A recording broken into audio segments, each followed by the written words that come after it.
Garde le silence dans la présence du Seigneur, s'il te plaît. Dans cette belle mélodie.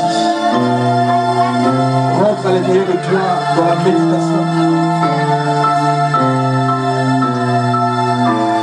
En réalisant que le Seigneur va te donner ce dont tu as réellement besoin. Il te l'a déjà donné.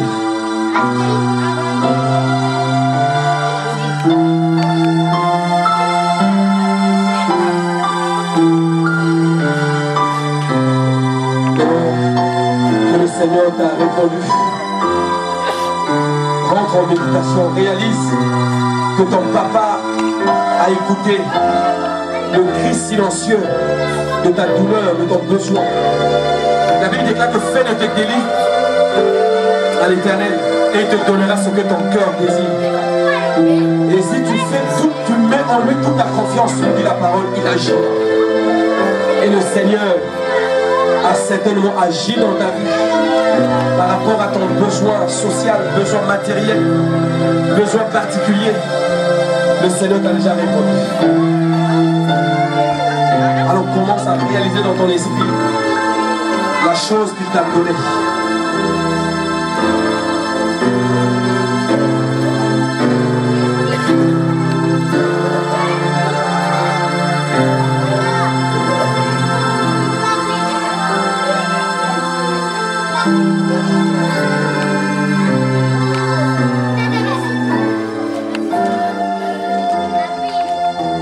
Merci Seigneur.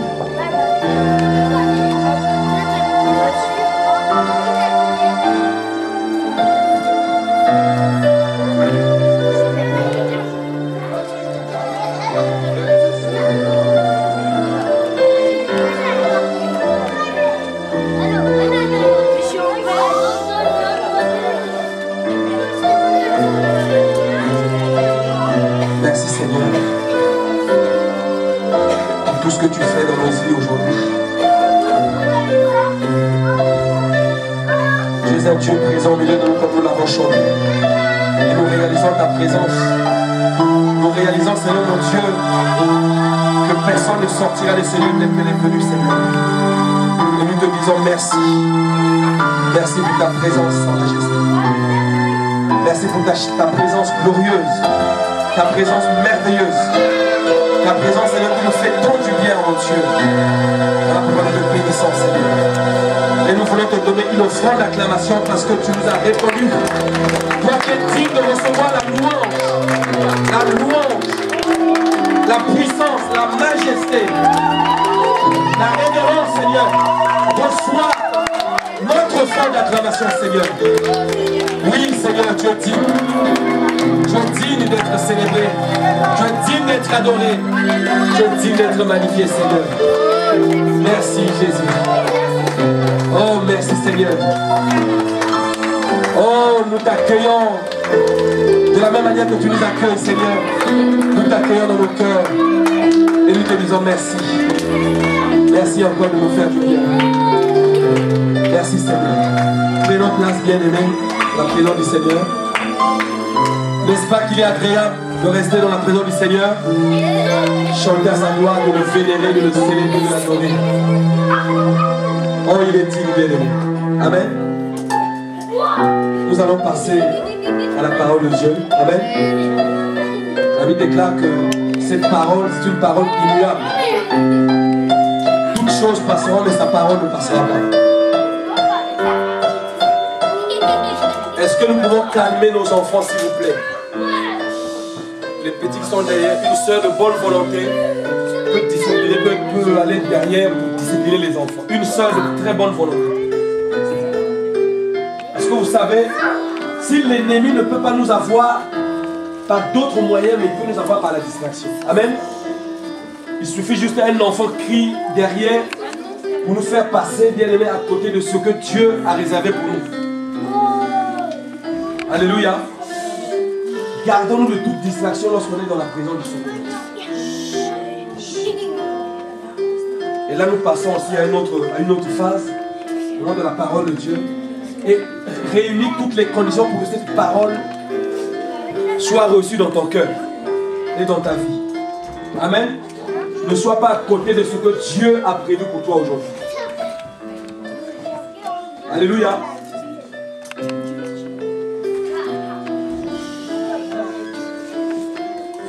Je peux avoir votre amen. Alléluia. Ne passons pas à côté de ce que Dieu a prévu pour nous aujourd'hui au travers de la parole de Dieu.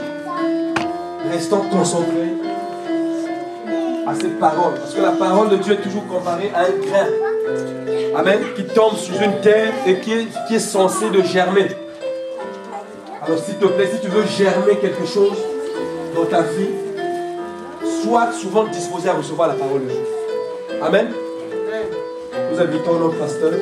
Nous acclamons très fort la parole de Dieu que nous allons recevoir dans notre cœur. C'est comme ça que tu acclames la parole de Dieu. Tu ne peux pas l'acclamer le pasteur. C'est la parole que tu peux acclamer. Amen. Mais cependant, Dieu va utiliser quelqu'un. On peut aussi l'encourager. Amen. Amen. Le Seigneur soit béni.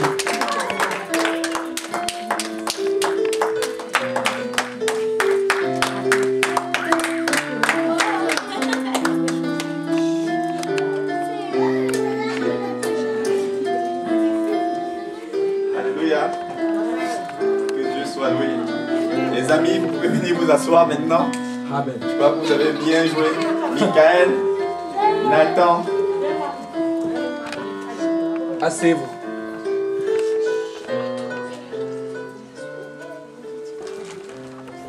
Amen. Que le Seigneur nous bénisse. Je suis dans la joie, en tout cas. Chaque fois où le Seigneur nous permet vraiment de nous réunir, je suis vraiment dans la joie. Est-ce qu'il y a une personne qui s'appelle Lidvin ici, quelque chose comme ça? Lidvin. Il n'y a personne qui s'appelle Lidvin? Comment? Il y a Ludivine. C'est comment? Ludivine? Ah ben c'est que c'est toi, c'est qui? D'accord.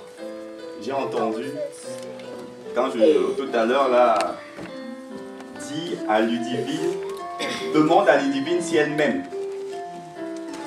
Donc c'est que c'est toi alors. Est-ce que tu sais que le Seigneur t'aime beaucoup? Tu sais que le Seigneur t'aime beaucoup? Qui t'a donné le prénom Ludivine là? C'est maman? J'ai vu, le Seigneur m'a montré quelque chose aussi pour toi. Est-ce que tu sais ça? J'ai vu une grande maison, comme le château de Versailles. Et au ciel, ton prénom, c'est pas Ludivine.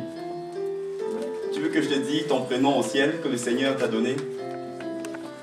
C'est Abigail. Alléluia. Et le Seigneur m'a demandé de te poser la question si tu l'aimes.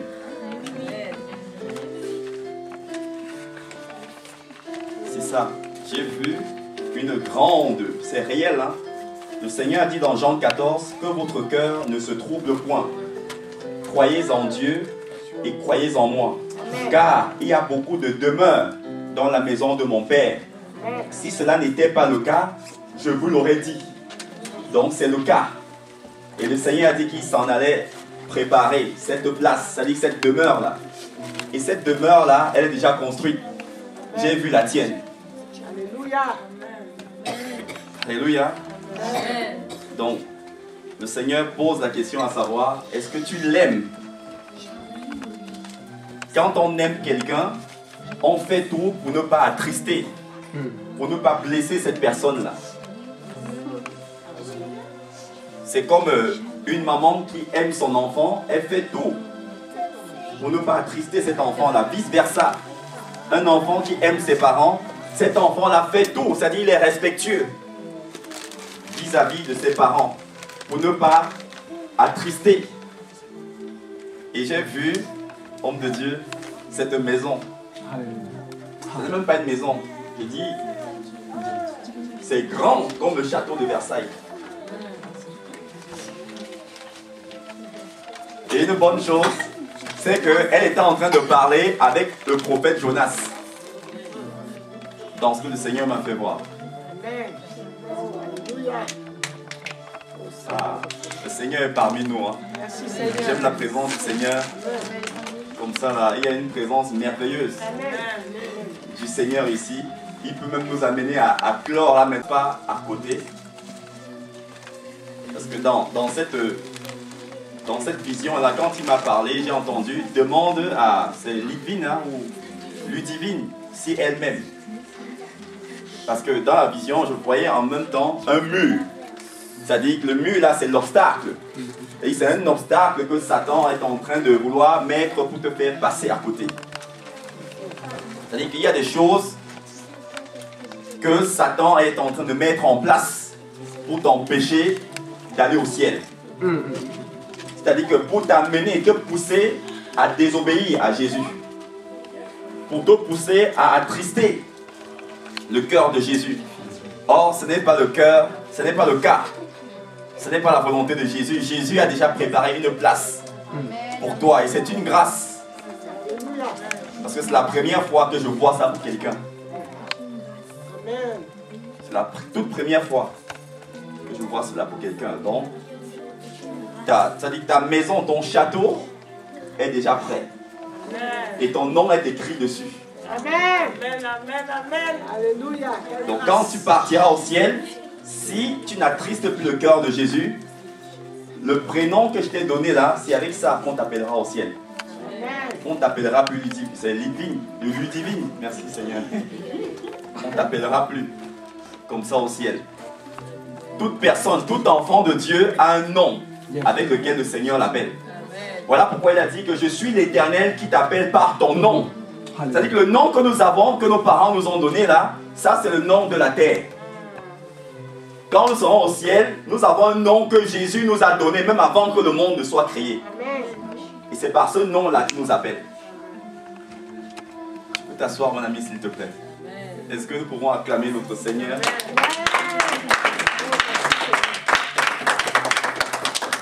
Alléluia. C'est réel. Jésus est réel. Peut-être tu ne croyais pas que Jésus est réel. Le Seigneur te dit aujourd'hui qu'il te connaît. Donc à partir de maintenant, la manière à laquelle tu pensais de Jésus, avec ce qu'il t'a dit là, ça doit changer les choses. Alléluia. Donc il y a quelque chose pour toi au ciel, et en même temps dans cette vision, il y a un mur, c'est-à-dire une barrière que Satan a déjà mis en place pour t'empêcher. C'est quoi cette barrière, cette chose, je ne sais pas. Donc maintenant, il t'incombe, il te revient maintenant de chercher Jésus, de commencer à t'intéresser à Jésus, de commencer à lire la Bible pour ne plus attrister, pour ne pas, ou pour ne plus attrister le cœur de Jésus. Parce que Jésus a un plan merveilleux pour toi. C'est ça. Il y a encore une chose qui m'a montré, mais je ne vais pas te le dire maintenant. C'est quelque chose de merveilleux. Ça, il ne permet pas que je te le dise maintenant. Donc si tu lui es fidèle, tu verras cette chose arriver. Amen. Amen. Que le Seigneur nous bénisse. Une fois de plus, je nous souhaite tous vraiment les bienvenus ici. C'est rien. Dans la vision, le Seigneur m'a montré, elle était avec le prophète Jonas, elle parlait avec lui, elle cueillait un fruit là, sur un arbre. Elle mangeait. C'est-à-dire que quand elle coupait comme ça, elle mangeait. À l'instant où elle coupait, le fruit repoussait à l'instant. Elle a dit au prophète Jonas, mais pourquoi, c'est quoi cet arbre? Il lui a répondu, c'est l'arbre de vie.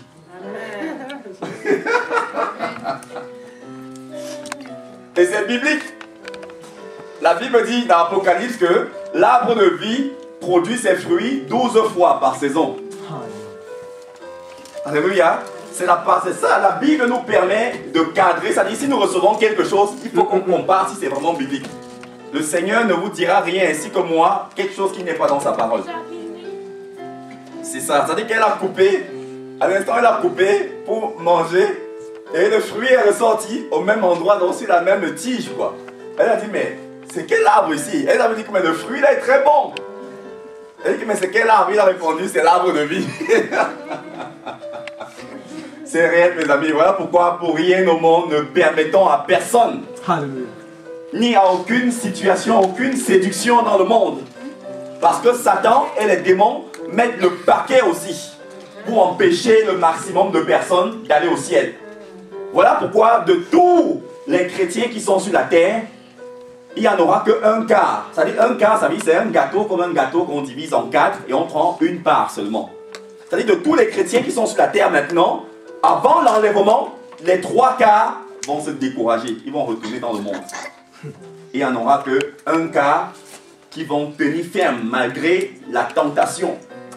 Malgré les choses que Satan viendra leur promettre, leur donner, leur présenter. Ça pourra être les filles, les garçons, les hommes, les femmes. Ça pourra être des distractions. Que viens, mais écoute, tu n'as pas vu que tu es jeune? Viens, profites-en. Regarde, tu es un beau garçon, tu es une belle fille. Regarde, tu es une belle femme, un bel homme. Satan va te présenter des choses, va nous présenter des choses, c'est-à-dire que pour nous attirer, c'est-à-dire pour qu'on accepte, afin que le cœur de Jésus soit attristé. Jésus sait que nous avons des besoins, frères et sœurs. Il le sait. Jésus nous connaît, hein. C'est comme des parents qui ne connaissent pas leurs enfants. Un parent connaît, des parents connaissent les habitudes de leurs enfants.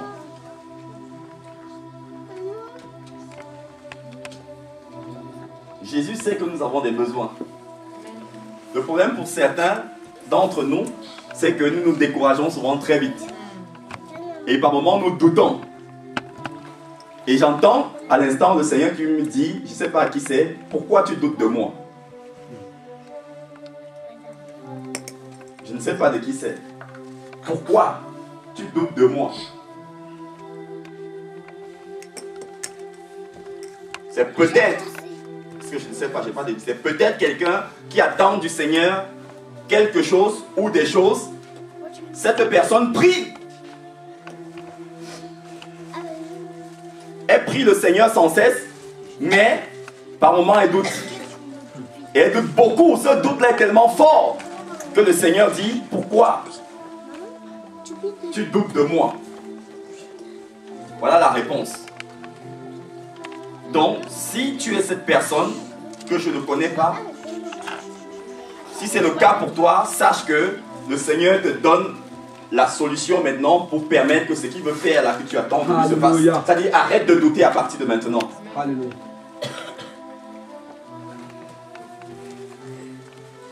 Alléluia.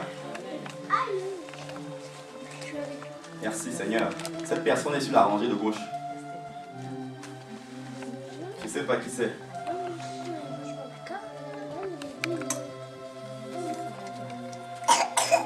Je suis sur ma rangée de gauche ici.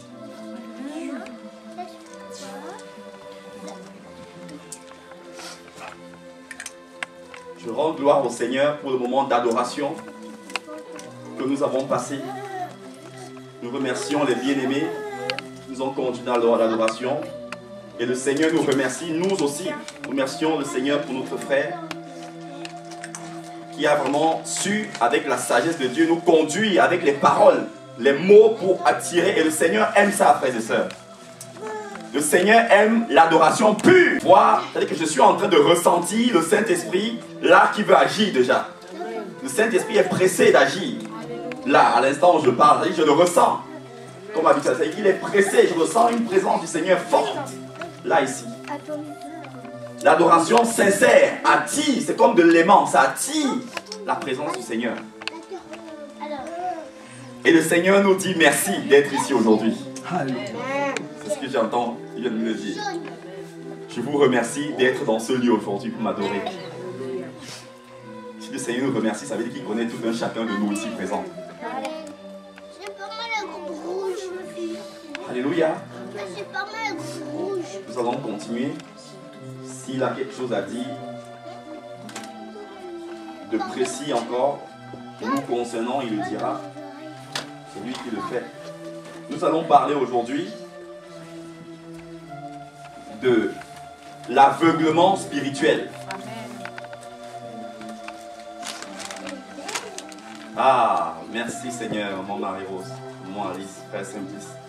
Le Seigneur est parmi nous. Je ne sais pas ce qu'il va faire parmi nous aujourd'hui, mais j'aime comme ça. C'est ça qui vraiment nous encourage. Il n'est pas le Dieu des morts. Ce n'est pas ceux qui sont morts qui louent l'Éternel. Ce ne sont pas les morts qui les louent. Nous allons lire Éphésiens au chapitre 5. Le thème, comme on a dit, c'est l'aveuglement spirituel.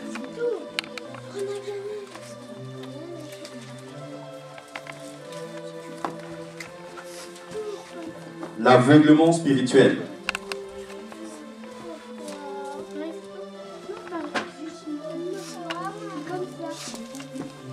L'aveuglement spirituel. Éphésiens chapitre 5.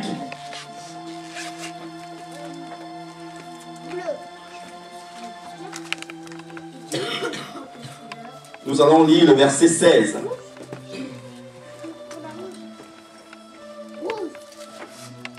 Éphésiens, c'est dans le Nouveau Testament, chapitre 5, le verset 16. Je lis au nom de Jésus. Éphésiens, chapitre 5, le verset 16. Je lis le verset 16. La Bible dit: rachetez le temps, car les jours sont mauvais. Verset 17, nous pourrons le lire aussi. C'est pourquoi ne soyez pas inconsidérés, mais comprenez quelle est la volonté du Seigneur. Je relis le verset 16. Rachetez le temps, car les jours sont mauvais. Rachetez le temps, car les jours sont mauvais. Nous allons lire Romains au chapitre 13.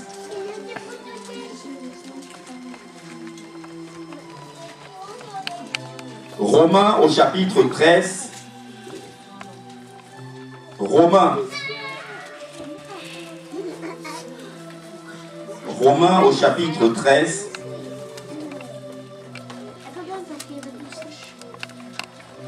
Romains, c'est le Nouveau Testament, c'est après Actes des Apôtres. Actes des Apôtres, c'est après l'évangile de Jean. Romains chapitre 13, nous allons lire deux versets, le verset 11 et le verset 12. Romains chapitre 13, versets 11 et 12.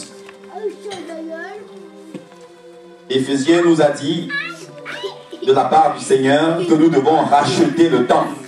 Ça veut dire que le temps passe très vite maintenant. Si nous remarquons, pour nous autres qui avions, c'est-à-dire qu'un emploi, ou pour nous qui sommes au foyer, les journées passent tellement vite maintenant. Pour nous autres qui allons encore à l'école, nous allons remarquer que nous sortons, peut-être nous nous réveillons à 6 h ou à 7 h tous les matins, ou peut-être plutôt à 5 h. Nous nous préparons, nous allons à l'école. Nous revenons de l'école peut-être à 15 h ou à 16 h ou à 17 h.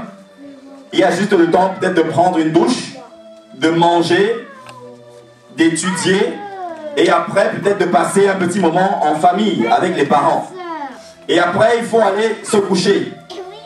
Et nous remarquons que le temps passe tellement vite maintenant au point où, quand il arrive que nous ayons oublié de faire quelque chose dans la journée, c'est souvent difficile de le rattraper. Voilà pourquoi le Seigneur nous dit racheter le temps. C'est-à-dire que nous devons faire bon usage de notre temps. Une journée fait 24 heures. Si nous allons au travail le matin, nous finissons à 15, 16 ou 17 heures.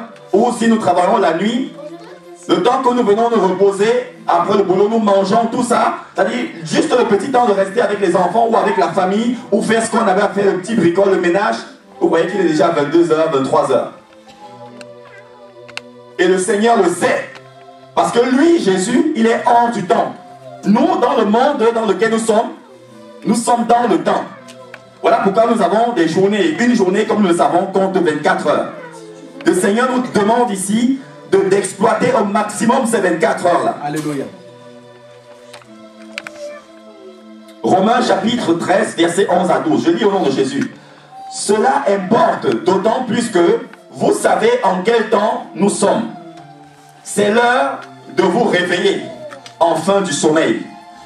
Car maintenant, le salut est plus près de nous que lorsque nous avons cru. Verset 12. La nuit est avancée, le jour approche. Dépouillons-nous donc des œuvres des ténèbres et revêtons, c'est-à-dire portons les armes de la lumière. Verset 12, la nuit est avancée, c'est-à-dire que les ténèbres sont avancées. Satan a mis le maximum de paquets dans le monde pour nous séduire, vous et moi. La nuit est avancée. Le jour approche. Le jour ici, c'est Jésus. Le jour approche.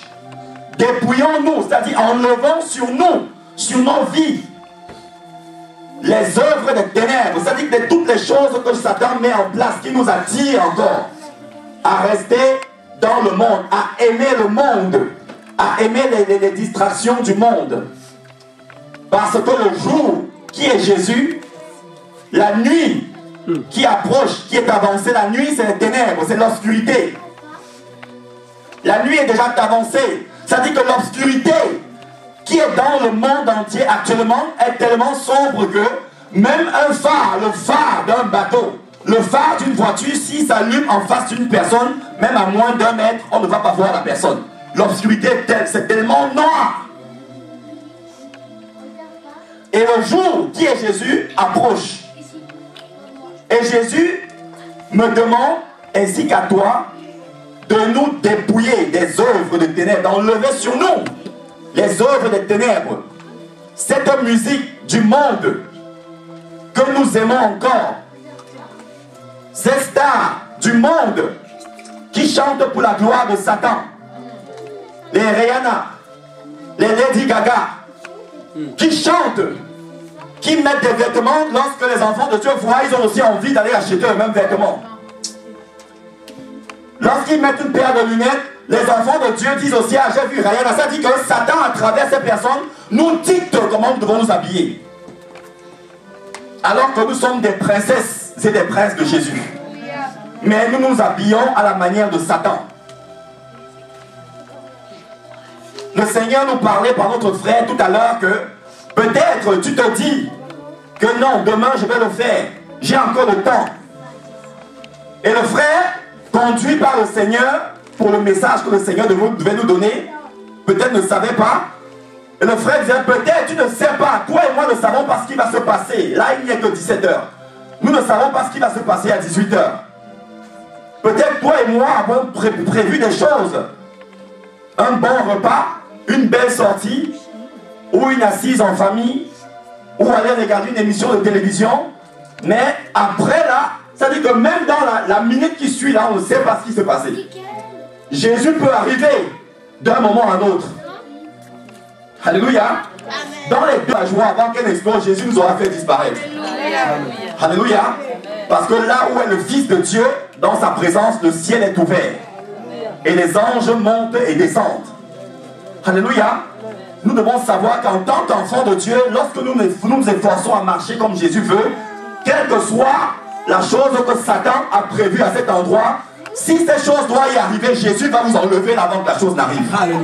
Ça, c'est l'assurance que nous avons. La franc-maçonnerie ne pourra pas le faire. Les gris-gris qu'on donne aux gens, les bagues, les talismans, les chevaliers compliqués sur lesquels on a prié, ne peuvent pas le faire. Et il n'y a que Jésus, parce que Jésus est le Tout-Puissant. Alléluia. Jésus est au-dessus de toute puissance. Satan est puissant, mais Jésus est Tout-Puissant. Voilà pourquoi tu peux dormir ainsi que moi et te réveiller tous les matins. Satan ne peut pas nous réveiller. C'est Jésus qui vient nous réveiller tous les matins. Parce qu'il est le Tout-Puissant. Quand toi et moi avons dormi hier nuit, si Jésus n'avait pas veillé sur nous, nous ne nous serons pas réveillés ce matin. Dans ma profession, à l'époque, quand j'intervenais encore, j'allais à l'hôpital de Chartres avec l'ambulance. J'ai dit qu'il nous arrivait tous les matins à 6 h d'arriver comme ça. aux urgences, nous avions accès à des locaux. Des locaux fermés à tous. Et lorsqu'on arrivait, il y avait un tableau où c'est marqué entre minuit et 6 heures du matin le nombre de personnes qui sont mortes à l'hôpital de Chartres-Coudray. Et parfois, on arrivait, on voyait 67 personnes. Je me disais, mais dans ce petit hôpital, il y a eu 67 personnes qui sont mortes entre minuit et 6 heures. Je dis, mais c'est pas possible. Peut-être toi et moi croyons que nous avons encore le temps. Voilà pourquoi le Seigneur nous demande de racheter le temps. Le temps passe très vite maintenant. Ce n'est plus le temps à rester dans la distraction. Ce n'est plus le temps à nous inquiéter des choses. Le Seigneur sait que nous sommes dans le monde. Nous ne sommes pas encore au ciel, bien que nous soyons les citoyens du ciel. Mais Jésus qui sait que nous sommes encore dans le monde et qui a dit que bien que nous soyons dans le monde, nous n'appartenons pas au monde. Jésus sait que nous avons des besoins.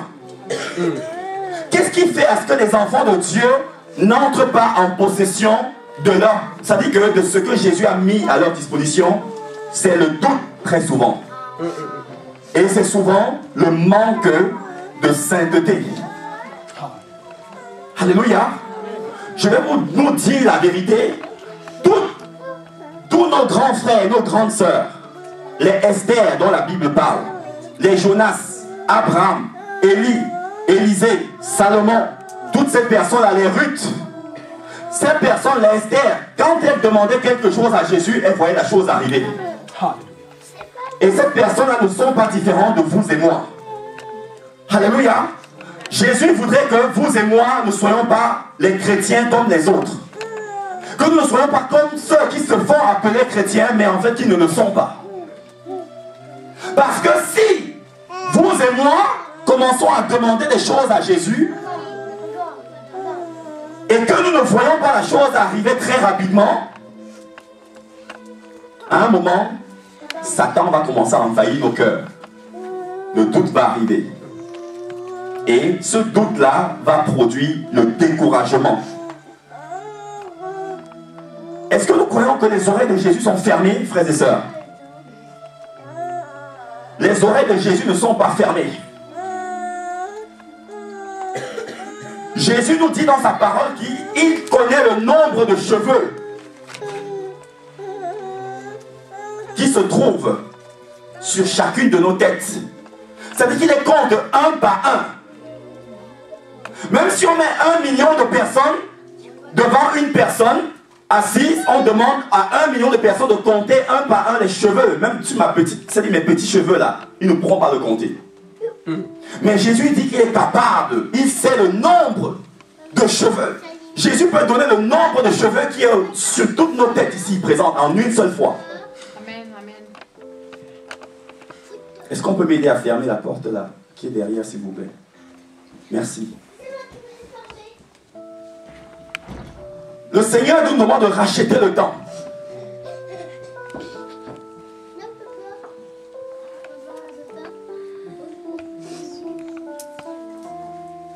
Matthieu au chapitre 2, s'il vous plaît.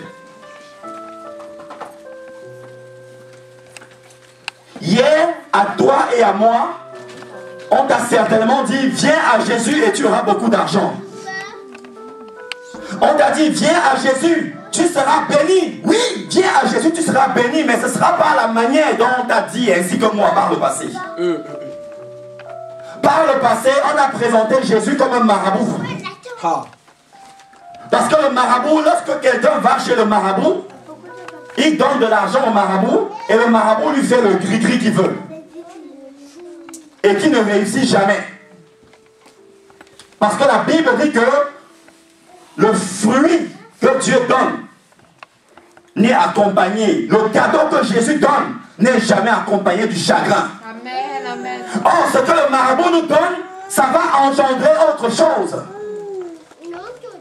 Nous allons certes peut-être voir cette chose-là, mais ne sachant pas que derrière cette chose se cache quelque chose que Satan prévoit.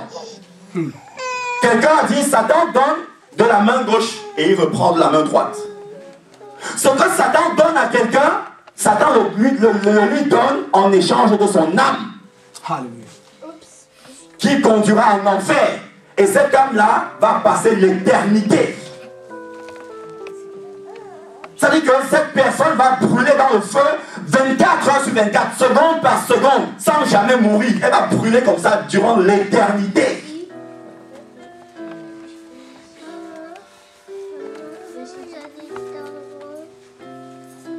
Matthieu au chapitre 2. S'il vous plaît.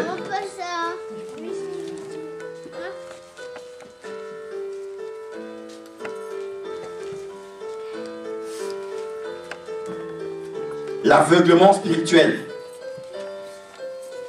Matthieu chapitre 2, versets 1 à 12.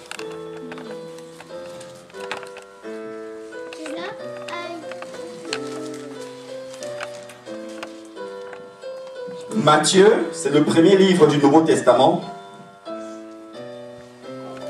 Matthieu chapitre 2, versets 1 à 12. Je lis au nom de Jésus. Matthieu au chapitre 2, versets 1 à 12. Je lis.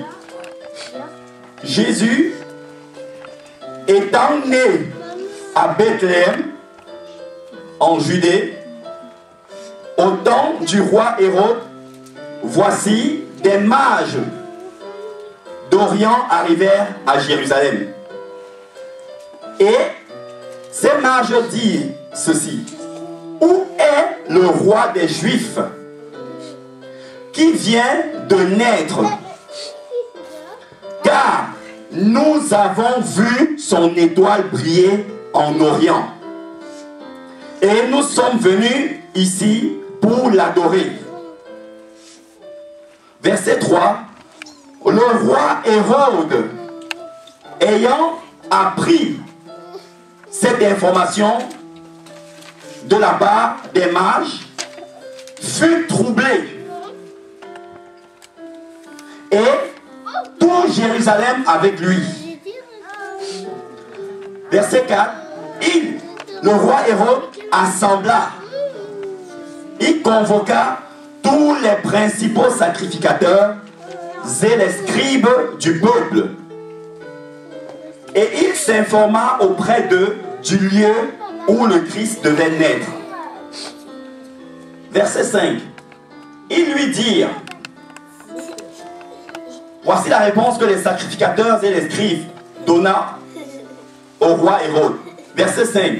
Il lui dit: le Christ est né à Bethléem en Judée. Car voici ce qui a été écrit par le prophète. Et toi, Bethléem, terre de Juda, tu n'es certes pas la moindre entre les principales villes de Juda. Car de toi sortira un chef qui paîtra Israël, mon peuple. Verset 7. Alors le roi Hérode fit appeler en secret les mages qui étaient venus lui donner l'information qu'ils ont vu l'étoile de Jésus briller en Orient. Et il reçut les informations soigneusement auprès de ces mages-là, et vu l'étoile de Jésus briller. Verset 8. Puis il envoya les mages à Bethléem en disant: allez et prenez des informations exactes sur le petit enfant Jésus. Quand vous l'aurez trouvé, faites-le moi savoir, afin que j'aille aussi moi-même l'adorer. Verset 9. Après avoir entendu le roi, les mages partirent, et voici l'étoile qui avait vu en Orient briller réapparut devant eux, jusqu'au moment où, arrivé au-dessus du lieu où Jésus était né, s'arrêta. Verset 10. Quand ils aperçurent l'étoile, ils furent saisis d'une très grande joie. Ils entrèrent dans la maison. Ils virent le petit enfant avec Marie, sa mère, se prosternèrent et adorèrent Jésus, le petit enfant. Ils ouvrirent ensuite leur trésor et ils offrirent de l'or à Jésus, ils offrirent de l'encens et de la myrrhe. Verset 12. Puis, divinement avertis en songe de ne pas retourner vers le roi Hérode, ils regagnèrent leur pays par un autre chemin. Alléluia. L'aveuglement spirituel. Bien-aimés, quand notre Seigneur Jésus reviendra pour nous chercher, beaucoup d'enfants de Dieu, de chrétiens, soi-disant, ne seront même pas au courant. C'est-à-dire que la Bible nous dit que l'enlèvement aura eu lieu et certains chrétiens qui s'étaient laissés séduire par Satan ne sauront pas qu'il y a déjà eu l'enlèvement. Voilà pourquoi la Bible dit que de deux personnes, mari et femme, qui seront couchées sur un même lit, il y en aura un qui disparaîtra. S'il était véritable enfant de Dieu, et le matin, peut-être la femme ou le mari se réveillera, il va peut-être croire que non, sa femme ou le mari est allé acheter des croissants. Il va peut-être croire qu'elle est allée au boulot comme d'habitude. Ils croiront peut-être que non, peut-être elle est allée accompagner les enfants à l'école. Pourtant, l'enlèvement a eu lieu. Alléluia. Ce sont les véritables élus qui entendront le son de la trompette sonner. Et quand ils entendront le son de cette trompette, à l'instant T, les vêtements de ces personnes-là vont changer, nous dit la Bible. S'ils étaient habillés comme vous et moi, là, présentement, ils auront tous ces vêtements vont disparaître. Il y aura un beau vêtement blanc qui est cousu par les anges au ciel.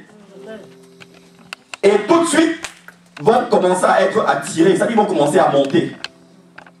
Le toit ne les empêchera pas de monter. Alléluia. Parce que ces corps-là, de la même manière que leurs vêtements changeront, leur corps, ils n'auront plus la même chair faite à partir de la poussière de la terre. Ce sera un corps spirituel. Et le corps spirituel, la matière, c'est-à-dire le toit ou le plafond, ne peut pas lui servir d'obstacle. Il passe. Voilà pourquoi les anges, quand ils arrivent quelque part, ils traversent les murs, ils n'ont pas besoin qu'on ouvre la porte. Alléluia. L'aveuglement spirituel. Regardez qu'est-ce qui se passe ici. Je suis béni par ce message quand le Seigneur me l'a enseigné. La Bible dit que les principaux sacrificateurs et les scribes, les docteurs de la loi, les docteurs de la parole de Dieu, qui connaissaient la parole de Dieu écrite, ils connaissaient la parole de Dieu, c'est-à-dire par cœur et dans leur tête. La parole de Dieu leur avait dit dans Abdias, nous avions lu ça il y a quelques dimanches, ce prophète qui avait dit, je vois une étoile de loin. Cette étoile arrive. Je vois une étoile merveilleuse qui brille. Ces principaux sacrificateurs savaient qu'il était écrit dans la Bible, dans Apocalypse chapitre 22, où Jésus a dit, je suis l'étoile brillante du matin. Lisons-le s'il vous plaît. Apocalypse chapitre 22. Apocalypse, c'est le dernier livre de la Bible.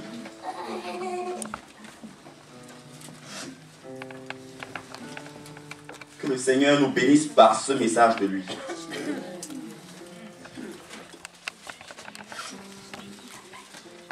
C'est le dernier chapitre de la Bible même. Apocalypse au chapitre 22. Verset 16. Apocalypse au chapitre 22, le verset 16. Je lis au nom de Jésus. Jésus dit, moi Jésus, il dit, moi Jésus, j'ai envoyé mon ange pour vous attester ces choses dans les églises. Attester quoi? La parole de Dieu, c'est-à-dire toute la Bible. Moi Jésus, j'ai envoyé mon ange pour vous attester ces choses dans les églises. Je suis le rejeton et la postérité de David. Je suis l'étoile brillante du matin. Les scribes, les pharisiens, les sacrificateurs, ceux qui étaient même dans le temple, qui connaissaient la parole de Dieu, l'étoile brillante du matin va apparaître, ils ne vont même pas le voir. Ce sont les sorciers, les magiciens qui vont voir cette étoile-là. Et c'est de la même manière que l'enlèvement aura lieu. Parce que Salomon a dit de la part de Dieu, il n'y a rien de nouveau sous le soleil. Donc ce qui s'est passé dans les temps passés, là, il y a 2029 ans, parce que Jésus est mort à l'an 29, nous sommes en 2014 aujourd'hui. Donc ce qui s'est passé il y a plus de 2000 ans là, c'est la même chose qui va se repasser bientôt. De la même manière que les sacrificateurs qui servaient, c'est-à-dire que c'était les pasteurs, les prophètes, ces sacrificateurs, qui connaissaient la parole de Dieu. Mais lorsque l'étoile est apparue, c'est les mages. Qui sont les mages? Ce sont les voyants, c'est les sorciers, les magiciens, les gens qui lisent les astres.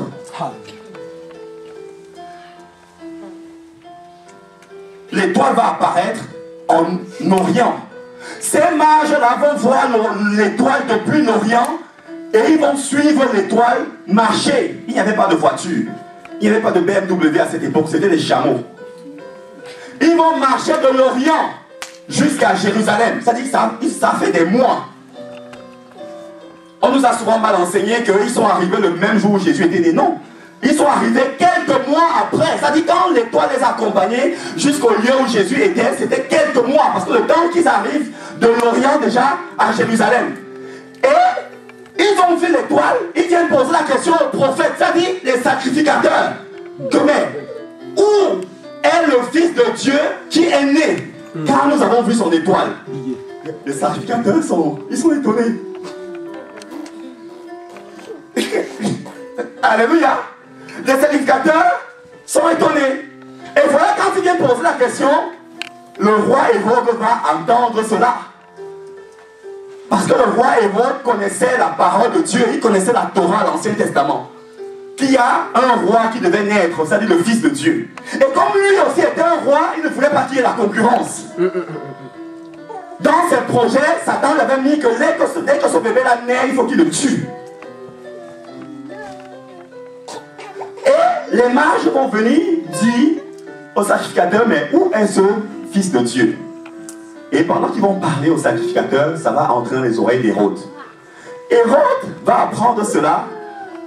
Hérode, qu'est-ce qu'il va faire? Regardez, il y a quelque chose qui m'amuse dans cette écriture. Verset 3, Matthieu chapitre 2.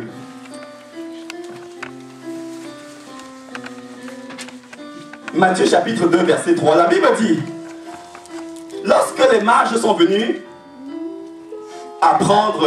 donner l'information aux sacrificateurs, verset 3 dit, le roi Hérode, ayant appris cette information, il fut troublé.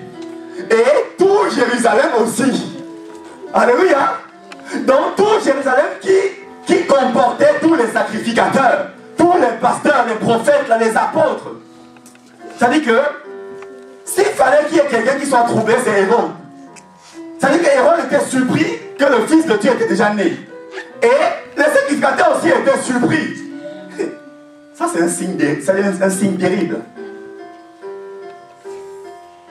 Et quand Hérode va apprendre cela, qu'est-ce qu'Hérode va faire? Il va se diriger vers les sacrificateurs parce qu'il savait que c'est eux qui connaissent la loi, la parole de Dieu. Pour leur dire que, moi, peut-être c'est normal que je ne sois pas au courant que l'étoile, le Fils de Dieu est déjà né. Il va vers les sacrificateurs pour leur poser la question. Regardez la question, la réponse que les sacrificateurs leur donnent. Ils devaient naître à Bethléem. Ça veut dire que même encore à l'instant là, que Pharaon leur apprend la nouvelle, eux, ils disent que non, ils devaient naître à Bethléem. Ça veut dire que pour eux, ils ne savaient pas qu'il était toujours né. Ah, mes amis, nous devons pleurer. C'est comme si on vient nous donner un papier, un tract, un flyers, que le président François Hollande viendra à Chartres demain lundi, à 15 h. Et il sera devant le McDo, à la place des épargnes. Et demain, à 15 h, nous qui avions l'information, le président François Hollande arrive à la place des épargnes et les personnes qui n'étaient pas au courant, parce que nous étions au courant, les personnes qui nous demandaient que mais le président François Hollande apparemment devrait arriver aujourd'hui lundi à 15 h. Et nous on dit à cette personne-là que oui, on a reçu l'information qu'il devait arriver à 15 h. Pourtant le président est déjà là mais nous ne sommes pas au courant. Pourtant nous avions l'information.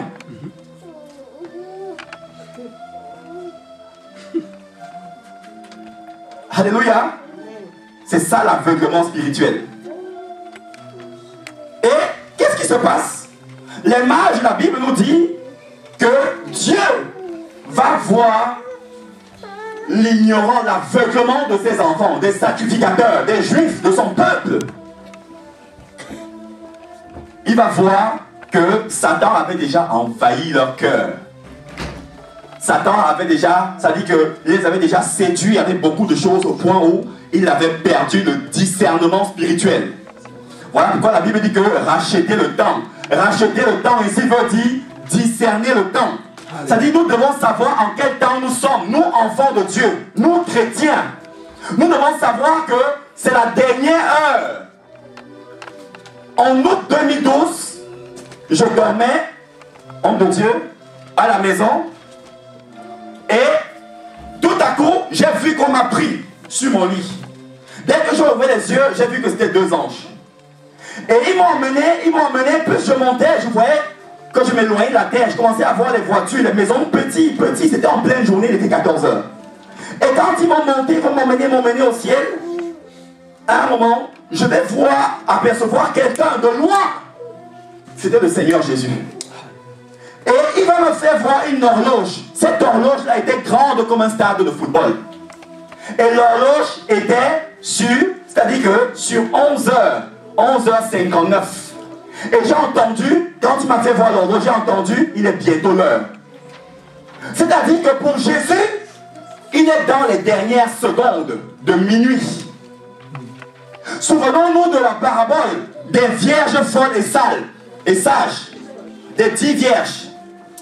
Il y en avait 5 parmi les 10 qui préparaient le retour de leur époux. Et comme elles préparaient le retour de leur époux, elles étaient vigilantes. Elles avaient chacune une lampe, toutes les 10. Et celles qui étaient vigilantes, qu'est-ce qu'elles ont fait? Ne sachant pas à quelle heure l'époux devait arriver, elles avaient la seule information que l'époux devait arriver dans la nuit. C'est-à-dire la nuit, quand on vient de lire ici, c'est-à-dire les ténèbres. Et le monde est dans les ténèbres actuellement. Et ne voulant pas être surprises de l'arrivée de l'époux, les 5 parmi les 10 qui étaient sages sont allés remplir d'huile leur lampe. L'huile ici, c'est le Saint-Esprit. C'est-à-dire que la parole marche avec le Saint-Esprit. Parce que David nous dit que ta parole... David nous dit ceci. L'huile qu'elles avaient mis dans leur lampe, c'est le Saint-Esprit. Et David nous dit que ta parole est comme une lampe à mes pieds. Donc la lampe qu'elles avaient, c'était la parole de Dieu. Et elles ont pris de l'huile pour mettre dans la lampe qui est la parole de Dieu, qui est le Saint-Esprit. Parce que c'est le Saint-Esprit qui fera monter les personnes lors de l'enlèvement. Les chrétiens qui n'auront pas le Saint-Esprit resteront sur la terre. Et pendant qu'ils avaient rempli leur lampe de l'huile du Saint-Esprit, les autres 5 qui étaient folles se sont dit, ah non, on a le temps. Avant que l'époux n'arrive, pourtant elle ne savait pas quelle heure, on lui avait dit, soyez prêtes. Avant que l'époux n'arrive, on aura le temps de mettre de l'huile dans notre lampe. Et la Bible nous dit qu'elles sont allées dormir, toutes les 10. Et à minuit, la Bible nous dit qu'à minuit, une voix jaillit dans la salle où ils étaient. La voix a dit, voici l'époux. Et les 5 qui étaient sages, qui avaient mis de l'huile dans leur lampe, se sont levés et paf, l'époux les a pris. Il est parti.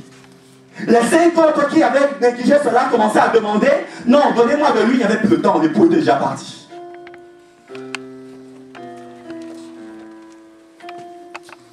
Allons-nous continuer à jouer?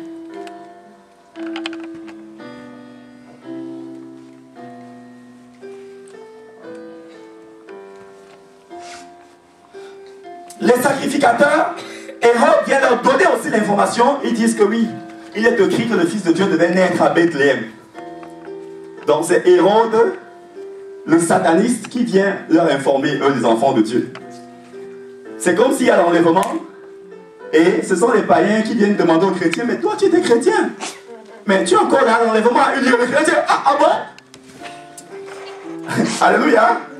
Vous riez.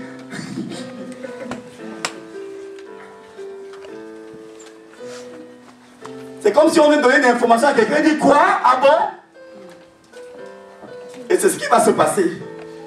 quand l'enlèvement aura lieu, c'est les païens qui viendront dire au toi, hey, toi tu es resté. Et viendront voir certains pasteurs, certains enfants de Dieu, mais hey, pasteur, toi aussi tu es resté. Donc tu n'étais pas différent de nous.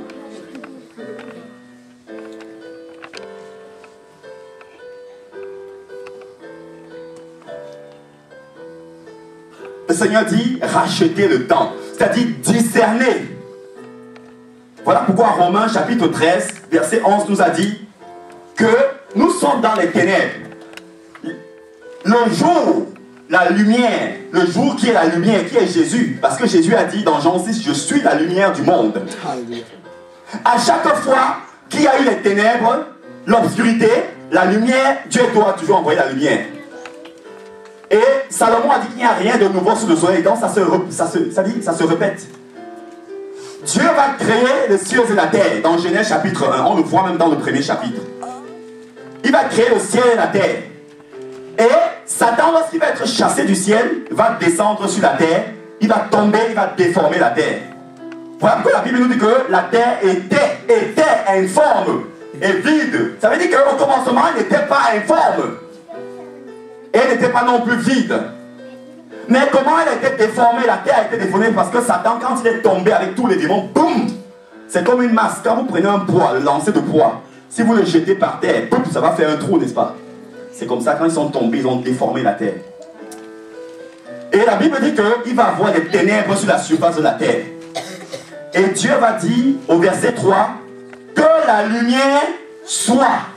C'est-à-dire qu'à chaque fois où il y a eu des ténèbres, Dieu a toujours appelé la lumière.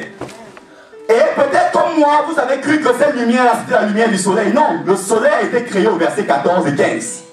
Cette lumière-là, c'était Jésus.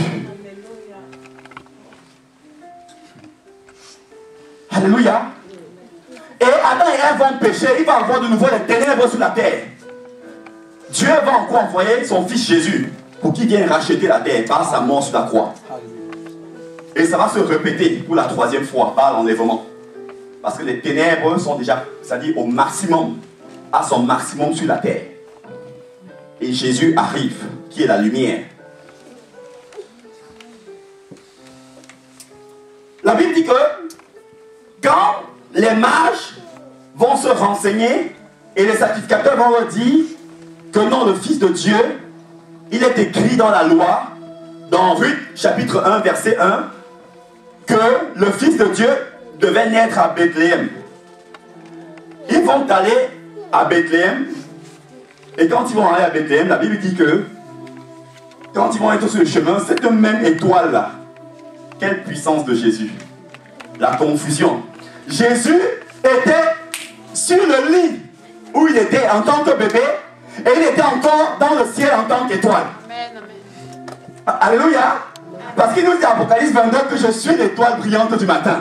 Alléluia. Donc, il était en même temps bébé sur la terre et il était en même temps soleil, étoile dans le ciel. Et les mages vont arriver dans cet endroit. La Bible dit que ils vont offrir leur trésor, leur sac dans lequel il y avait tous les trésors. La Bible dit qu'ils vont offrir de l'or. C'est quoi l'or? Dans la Bible, la parole de Dieu, l'or symbolise l'adoration. La Bible dit qu'ils vont offrir de l'or. C'est quoi l'encens dans la parole de Dieu? La parole de Dieu, l'encens symbolise la louange. Et la Bible dit qu'ils vont offrir, troisième chose, la myrrhe, de la myrrhe. C'est quoi la myrrhe dans la parole de Dieu? La myrrhe, c'est de l'amour. Voilà pourquoi la Bible dit que, où est notre premier amour? L'amour que Jésus nous a témoigné.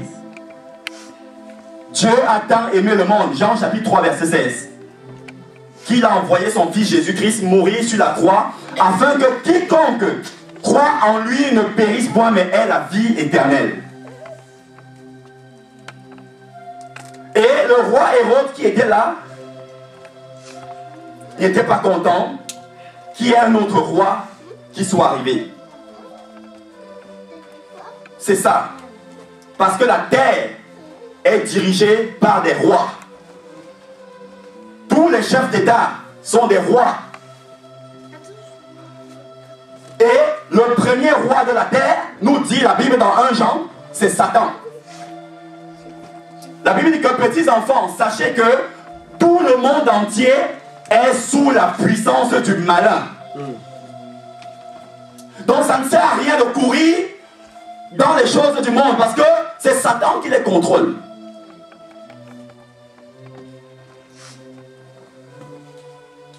Regardez comment nous courons après les choses. Nous, chrétiens.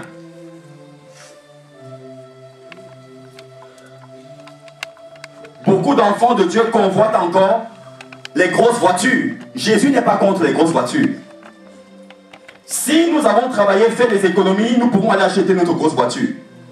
Jésus même est capable de pousser quelqu'un à venir nous bénir avec une grosse voiture. Mais nous ne devons pas convoiter ces choses-là.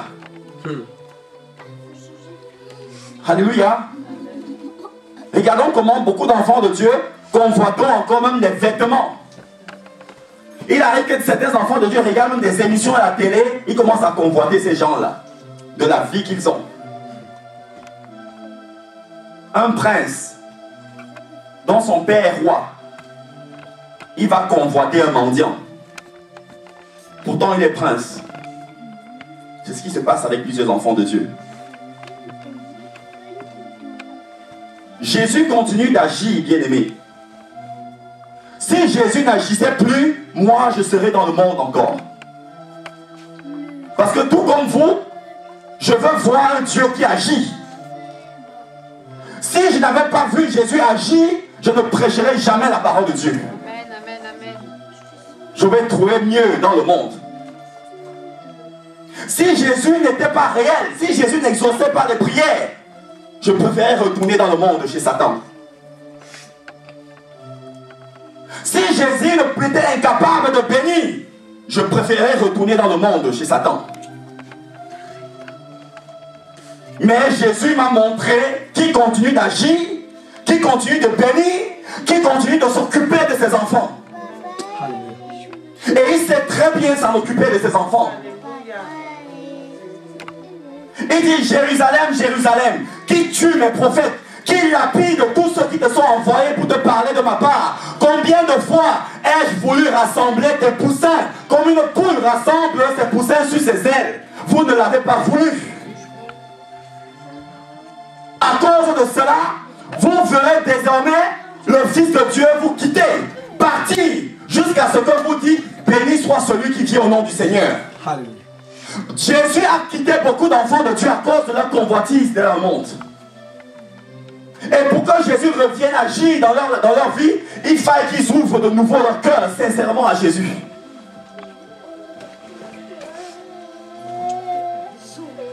La vie chrétienne en Jésus, c'est la meilleure des vies, frères et sœurs. Il n'y a pas meilleure vie que la vie en Jésus, avec Jésus. Il ne s'agit pas ici de fréquenter une église locale, mais la vie en Jésus. Il ne s'agit pas ici que vous et moi disons: ah non, je suis enfant de Dieu, je pars souvent quelque part, on chante, je danse, j'adore Jésus. Oui, nous adorons Jésus ici en masse. Quand nous sommes à la maison, au boulot, est-ce que dans nos cœurs nous adorons Jésus?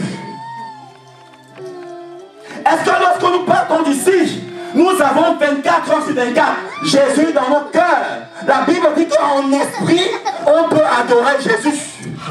Il ne s'agit pas ici de parler en langue, en esprit, parce que Dieu a fait de l'homme un esprit. Ça dit, même sans parler avec votre bouche, partout vous pouvez être la bouche fermée et votre esprit en train d'adorer Jésus.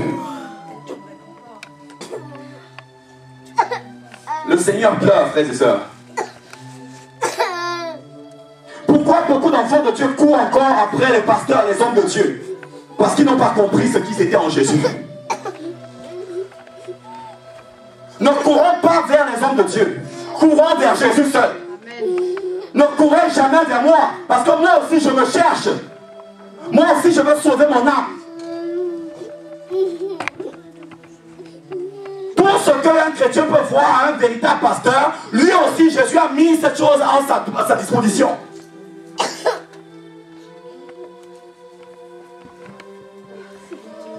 Le Seigneur pleure. Et je me dis souvent, si l'enlèvement a lieu un dimanche, où beaucoup d'églises locales se réunissent, ça va être terrible. Ça va être terrible. Dans les églises, il y aura peut-être 1, 2, 3 personnes qui seront enlevées. Et peut-être, je ne sais pas, que ce sera un dimanche où toutes les églises locales dans le monde entier se réunissent. Pour soi-disant prier. Certains pasteurs vont rester, d'autres, ils verront des gens disparaître dans la salle, enlevés. Et les gens vont leur regarder pour dire, mais pasteur, tu es resté?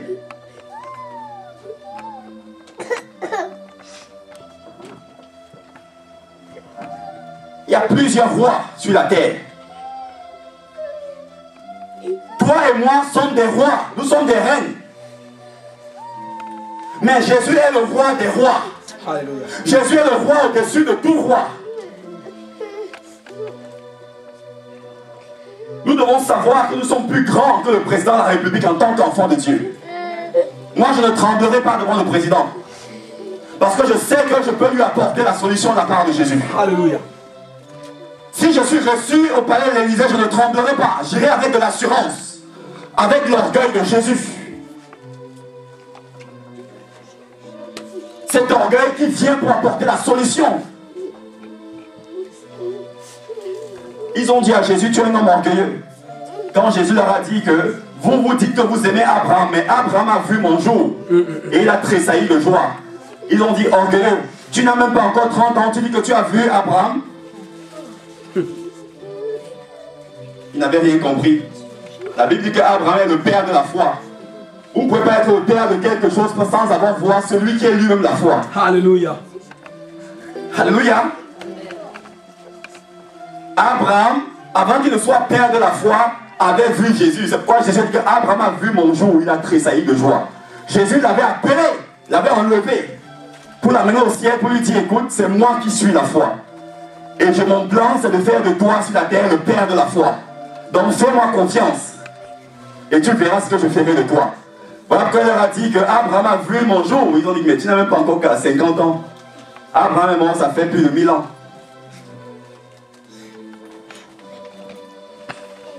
Le Seigneur veut nous encourager, bien-aimés. Regardez les sacrificateurs qui connaissaient la Bible. L'étoile est apparue et ils n'ont pas vu. Ils ne le savaient même pas. L'aveuglement spirituel. Le monde est dans les ténèbres.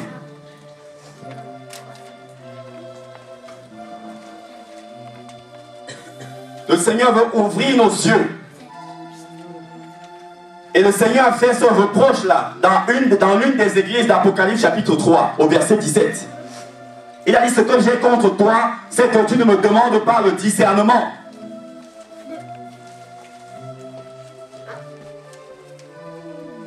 Beaucoup d'entre nous, enfants de Dieu sur la terre, sont aveuglés. Nous ne savons même pas en quel temps nous sommes. Pourquoi les sacrificateurs avaient perdu le discernement de Dieu? Pourquoi est-ce qu'ils n'ont pas su quand l'étoile est apparue? Pourquoi? Parce qu'ils avaient laissé Satan envahir leur cœur.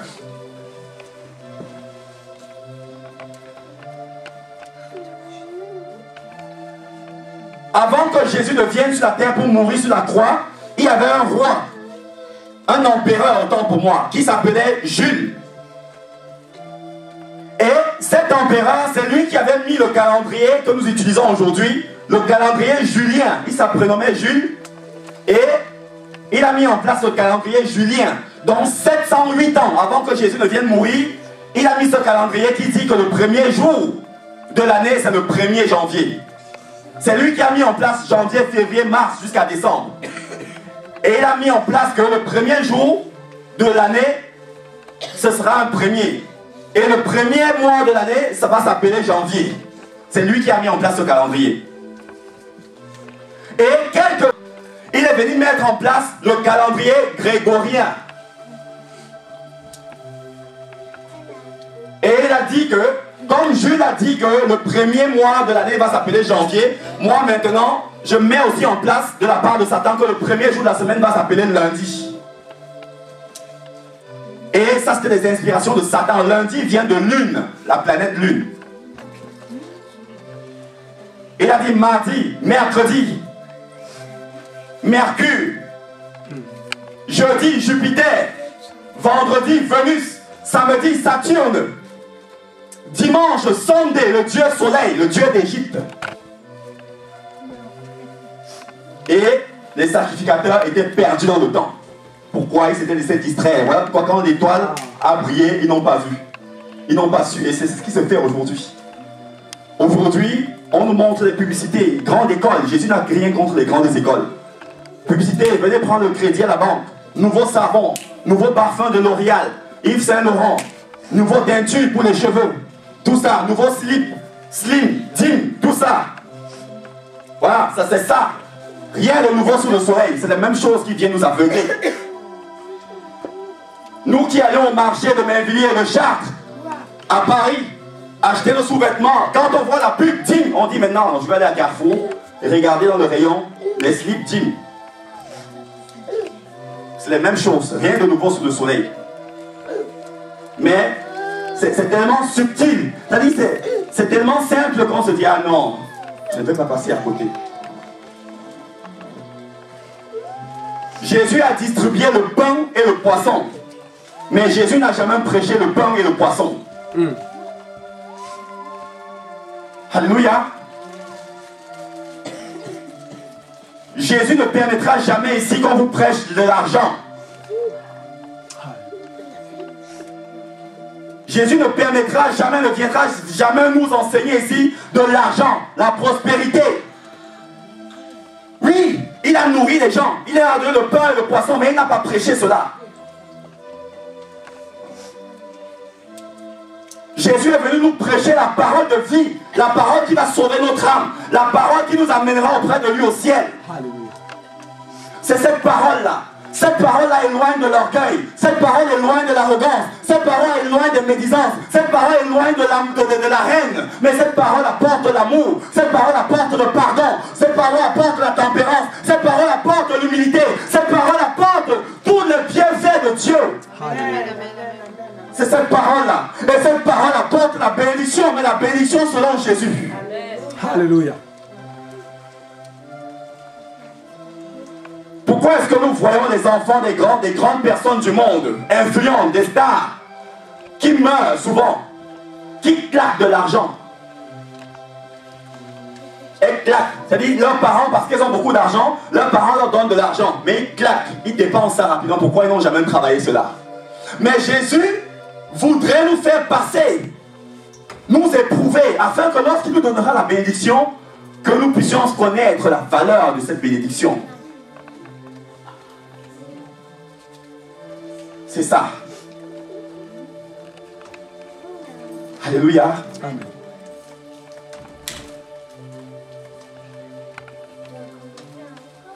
Dépouillons-nous des œuvres des ténèbres, parce que ce sont elles qui nous éloigneront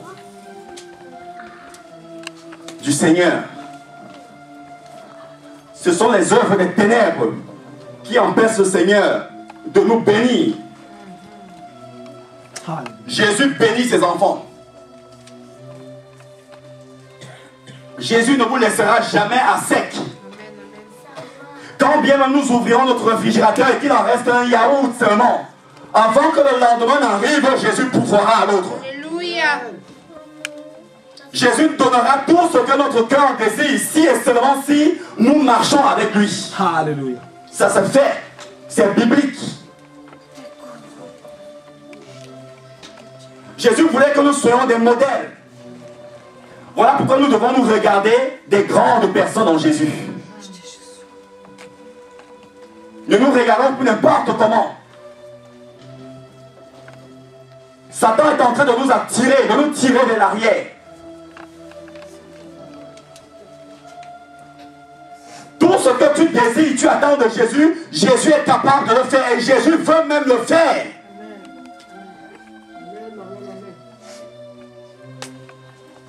Pourquoi tu doutes de moi? Le Seigneur vient de dire encore.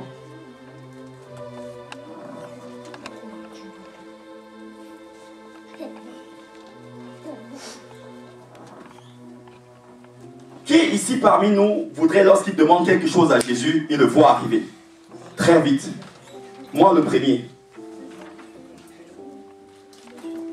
Qui? Avec beaucoup d'humilité, le Seigneur me le fait vivre déjà. Et je ne suis pas meilleur que vous. Jésus fait en sorte que lorsque je parle seulement à quelque chose, sans même prier la chose, il m'envoie la chose. Voilà pourquoi il vient nous parler ici. Pour que nous ne soyons plus dépendants des personnes dehors. Que nous soyons plus dépendants de la famille.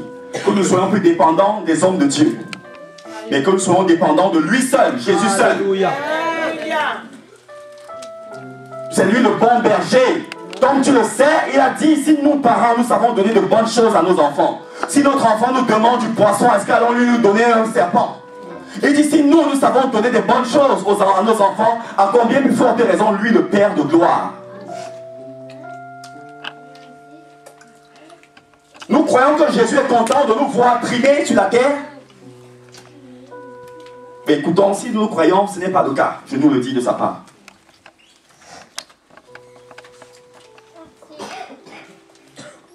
Jésus est réel, frères et sœurs.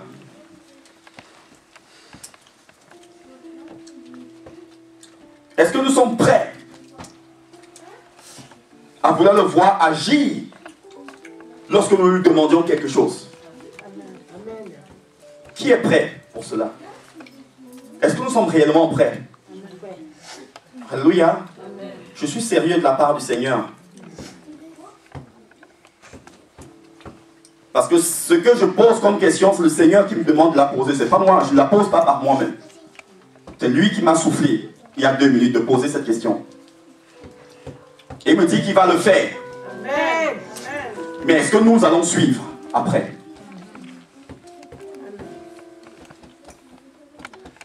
Alléluia. Il me demande de nous dire que chacun baisse sa tête et lui dise et fasse un vœu. Ce qu'il va commencer à faire dès cet instant, en retour de ce que lui va faire dans nos vies. Alléluia. Que chacun baisse sa tête, il le parle dans son cœur. Il ne veut même pas que vous parliez fort, si c'est en honte. Mais je nous avertis de sa part. Si le vœu que nous allons faire maintenant, ce vœu-là, c'est pour que lorsque nous allons sortir ici, que nous commençons à l'appliquer. Sinon, il ne le fera pas, parce que nous ne pourrons pas le tromper.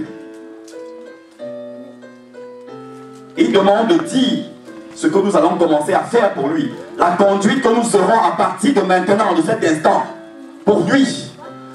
Est-ce que nous allons nous sacrifier pour lui plaire?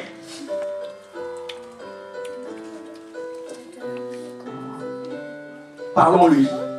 Mais attention, il y a quelque chose dont il dit dans sa parole, le vœu. Le vœu a une puissance si on l'honore. Et sachons que si ce vœu n'est pas honoré, ce n'est pas un vœu temporaire, c'est un vœu pour tout le reste de nos jours, de nos vies.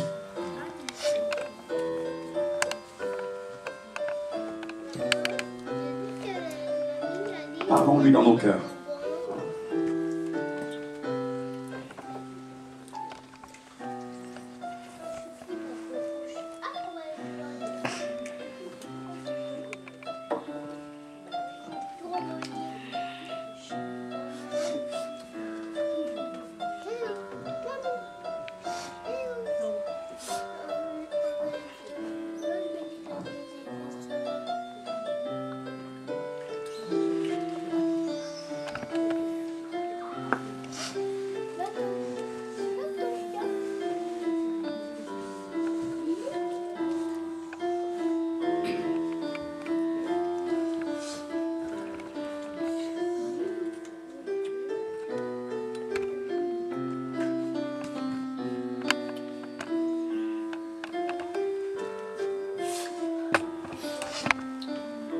Parlons-lui.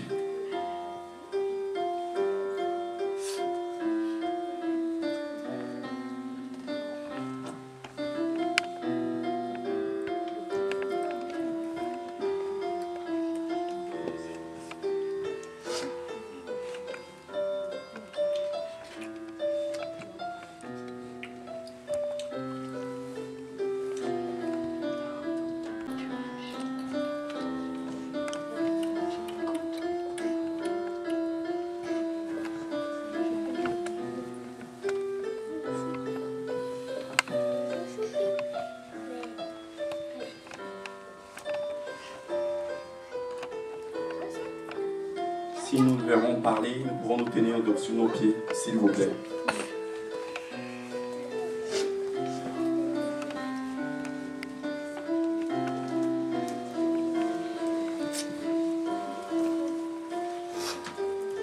Pour les personnes fatiguées, je dis vraiment fatiguées ou enceintes, qui ne peuvent pas tenir sur les pieds longtemps, elles peuvent rester assises.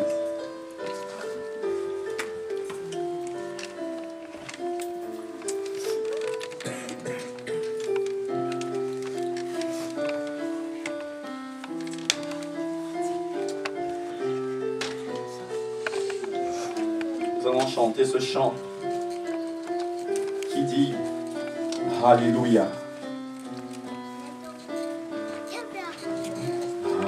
Alléluia. Alléluia. Alléluia.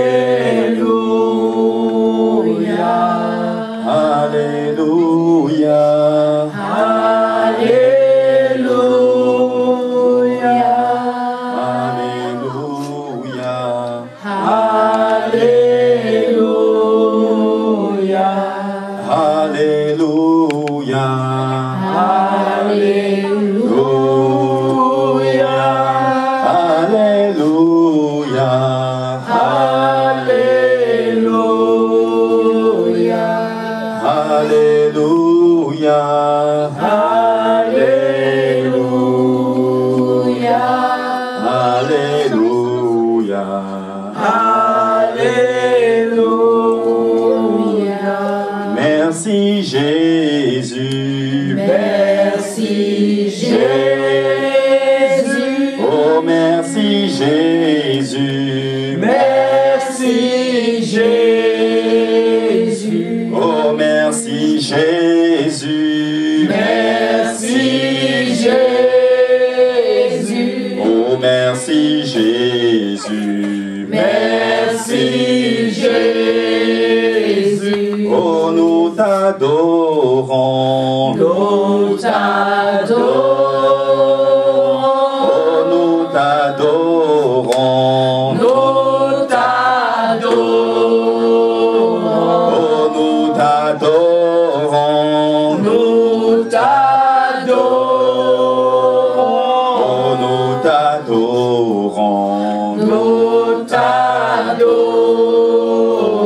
Oh nous t'exaltons. Nous t'exaltons.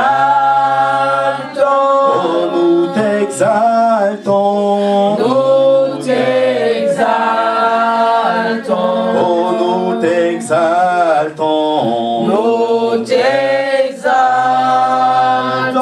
Oh nous t'exaltons. Nous t'exaltons. Oh nous t'élevons. Nous t'élevons.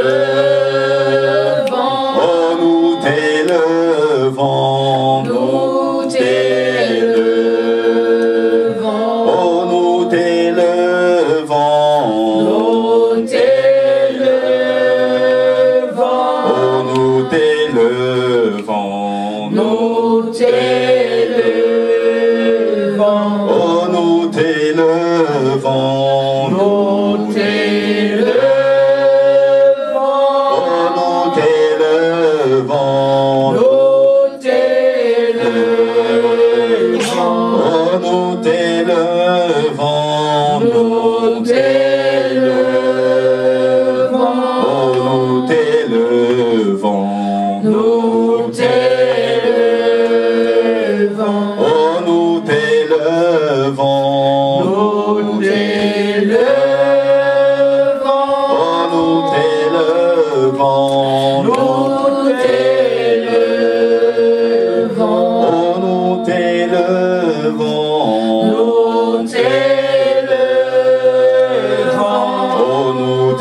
nous t'exaltons. Nous t'exaltons.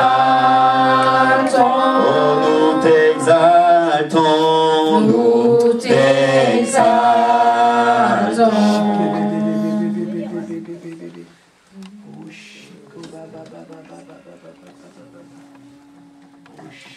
Soyons attentifs dans la présence du Seigneur.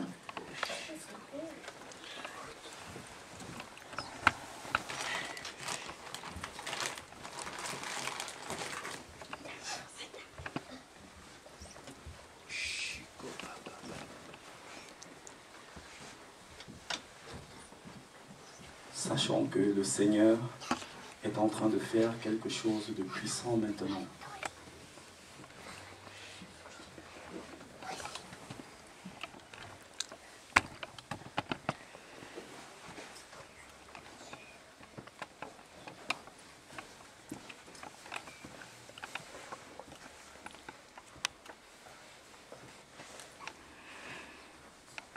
Toutes les personnes qui sont ici, qui attendent un emploi du Seigneur, le Seigneur me demande de vous dire, dès demain, de préparer 7 CV et lettres de motivation et de les postuler partout. Et vous aurez sa réponse.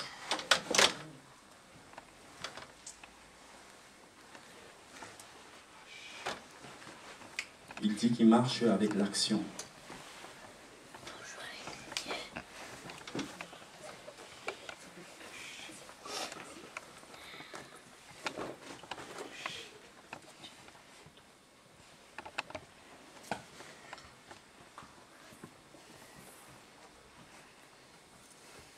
S'il y a des personnes ici qui ont des démarches dans lesquelles elles sont en train d'entreprendre, le Seigneur demande de le faire normalement, de la manière normale, dans la vérité, de constituer le dossier normalement et lui mettra sa main dessus.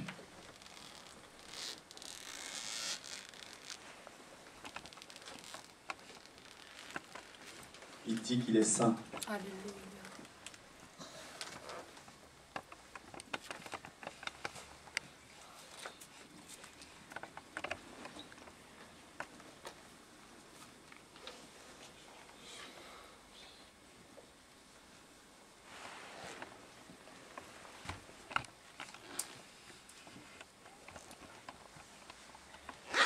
Merci Seigneur.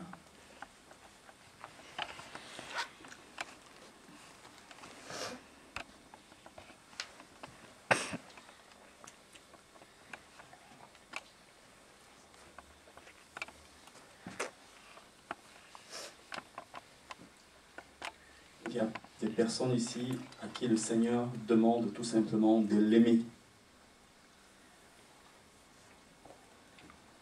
Il veut voir ce qu'il attend dans nos cœurs au sujet de son amour pour lui, de notre amour pour lui.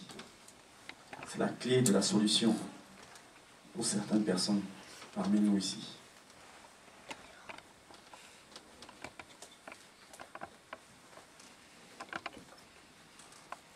Il dit encore pour les démarches, s'il y a des démarches auxquelles nous sommes en train de ce moment d'entreprendre, je ne sais pas, quelle que soit la chose, le Seigneur demande de constituer le dossier normalement et il agira pour que nous venions glorifier son nom.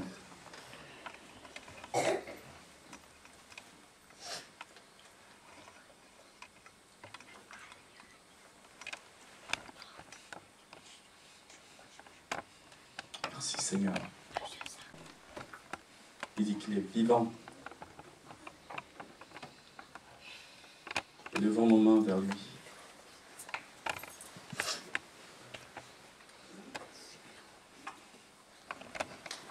Lui-même viendra les toucher.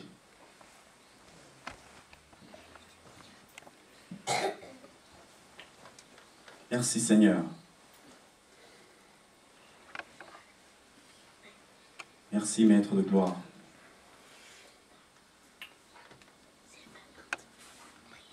Merci mon Dieu.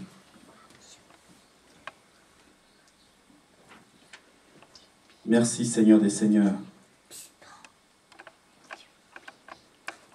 Merci pour ce que tu fais parmi nous en cet instant, Seigneur.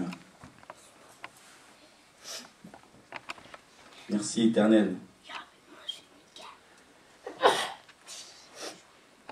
Merci mon Dieu.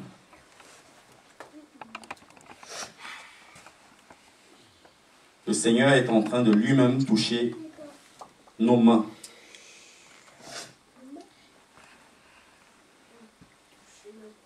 Et ce qu'il est en train de déposer sur nos mains, c'est quelque chose qu'il est en train de transférer en nous.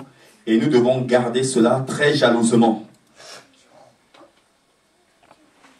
Nous ne devons pas permettre à Satan de venir voler ou arracher ce que le Seigneur est lui-même en train de poser sur nos mains.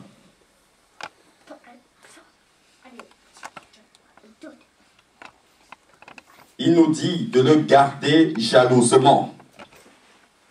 C'est-à-dire que le vœu que nous lui avons fait, c'est cela qu'il est en train de sceller en lui-même venant toucher chacune de nos mains. Alléluia. Car il est le Seigneur Tout-Puissant, me dit-il. Il dit qu'il n'a pas changé. Car il dit qu'il est le Dieu Tout-Puissant et qu'il n'a pas changé. Car il dit qu'il est le Dieu Tout-Puissant et qu'il n'a pas changé. Car il dit qu'il est le Dieu Tout-Puissant et qu'il n'a pas changé.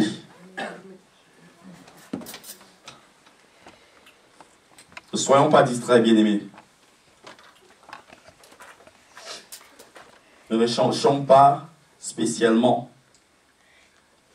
les sensations. Je dis que je vois le Seigneur venir toucher nos mains pour toutes les personnes qui sont ici et qui sont disposées et qui attendent du fond de leur cœur. Celles qui ne sont pas distraites.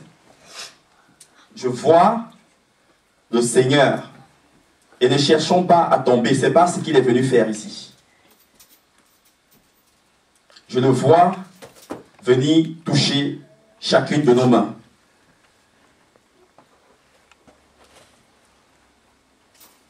Oui, je le vois. Donc lorsque nous sortirons d'ici, sachons que Jésus-Christ de Nazareth lui-même, le Créateur, est venu toucher nos mains. Il faut que ce soit dans notre esprit, gravé dans notre esprit, que le Seigneur, ce jour, est venu toucher nos mains. Ce jour du 13, dimanche 13, il est venu toucher nos mains. Merci Seigneur. Merci mon Dieu. Merci mon roi. Merci Éternel. Merci mon Dieu. Merci Seigneur. Merci Éternel des armées. Merci mon Dieu.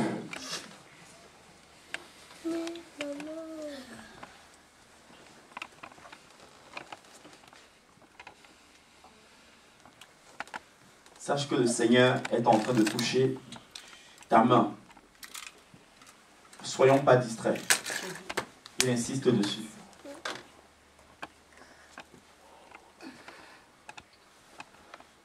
Ce que tu as fait hier ou la semaine dernière, ou les semaines passées, ou les mois passés, qui n'ont pas réussi, le Seigneur me demande de te dire de le refaire à compter de demain.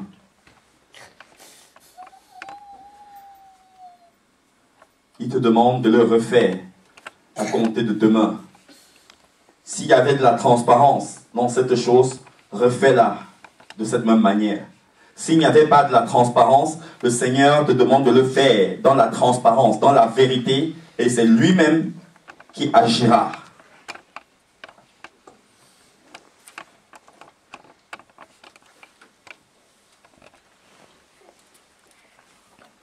Le Seigneur, c'est la simplicité. C'est la simplicité.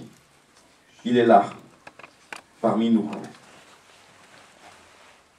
Et je peux le voir.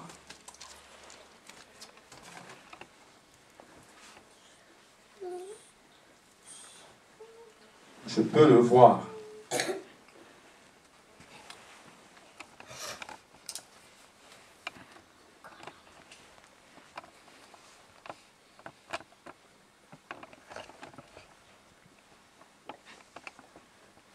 À quelqu'un qui a fait quelque chose cette semaine que tu sais, qui n'a pas glorifié le nom du Seigneur, et tu le sais à l'instant où je parle. Le Seigneur dit qu'il te pardonne pour cette chose. Tu es mal par rapport à cette chose-là. Mais le Seigneur me demande de te dire qu'il te pardonne, mais que tu ne le refasses plus, jamais.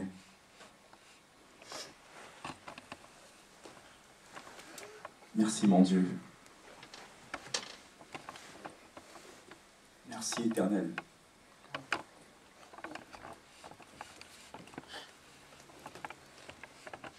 Merci mon roi. Merci Seigneur des Seigneurs.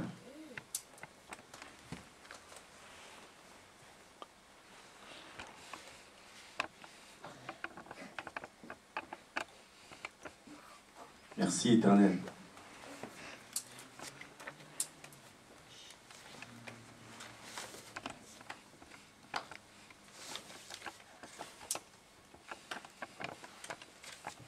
Le Seigneur est devant toi, Marie-Jo.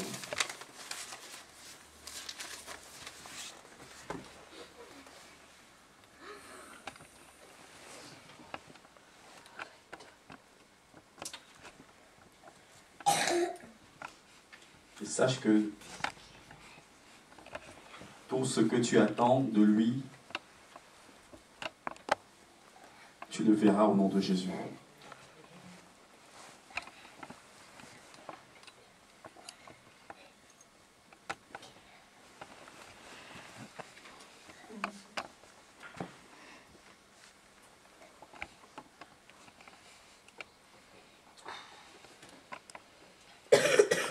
Dieu divine, le Seigneur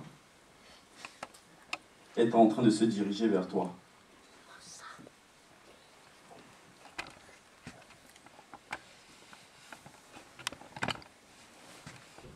Il est en train de t'habiller.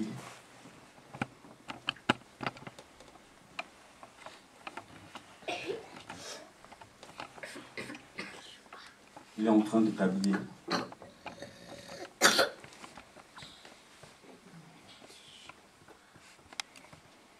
Et le Seigneur me demande de te dire qu'il attend beaucoup de toi.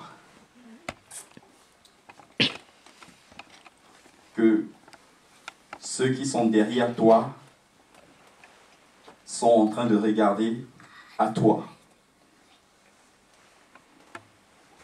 Le Seigneur dit que tes petites sœurs et tes petits frères sont en train de regarder à toi.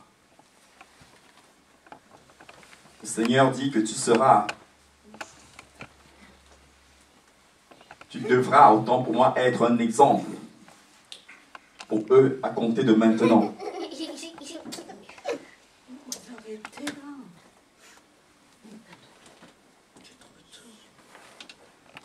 Car il a préparé une chose merveilleuse pour toi.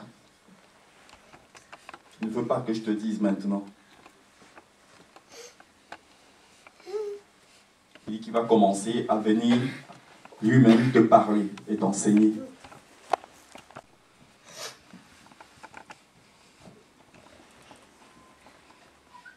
Il y a ces amis-là, c'est Henri, Sylvie, tout ça. Ça dit que cette camaraderie-là que l'ennemi est en train de mettre autour de toi pour t'éloigner de lui. Mais il te demande, à compter de maintenant, de le suivre. Parce qu'il a quelque chose qu'il veut faire avec toi. Et il a quelque chose qu'il veut faire à travers toi.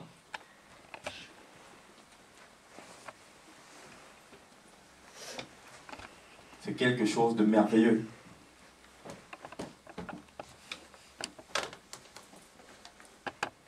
Qu'il veut faire avec toi. Il prend ça très au sérieux. Il demande de te dire qu'il t'aime beaucoup, qu'il t'aime beaucoup. Je l'entends me dire cela. Qu'il t'aime beaucoup. Il dit qu'il est réel, qu'il va te faire voir qu'il est réel. Tu vas commencer à le voir, tu vas commencer à ressentir sa présence en toi, dans ton esprit, en toi, sur toi-même. Il commencera à te faire vivre cette présence-là. Tu vas commencer à la vivre clairement.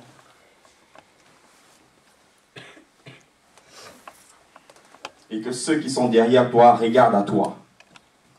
Donc, sois très vigilante à compter de maintenant. Fais très attention à compter de maintenant. Parce que ce qui te dit là maintenant, tu commenceras à le voir. Il est réel. Tu commenceras à le voir. Il est réel, Jésus.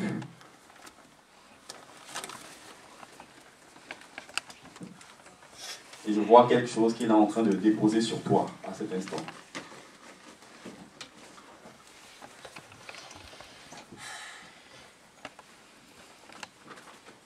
Ce que tu es en train de voir et ressentir sur toi, là, c'est lui qui est en train de le faire.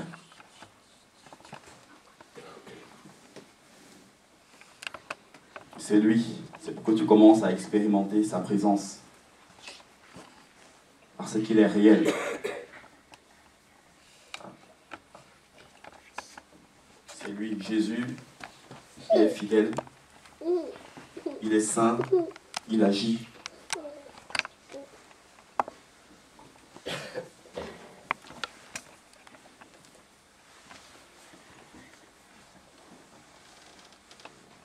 Merci Seigneur. Merci mon Dieu, mon roi. Toi l'Éternel, Seigneur Dieu. C'est toi le Dieu Tout-Puissant. Merci pour ta vie, Papa. Au nom de Jésus.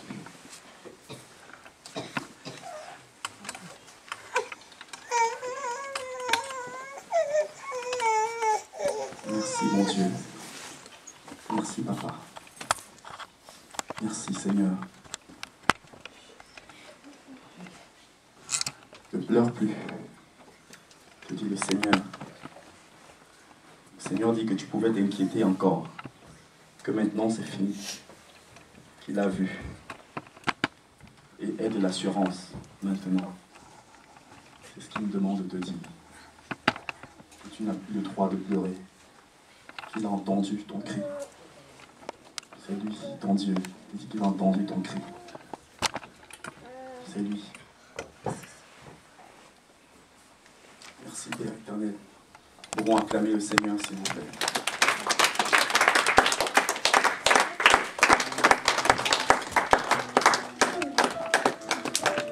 Alléluia.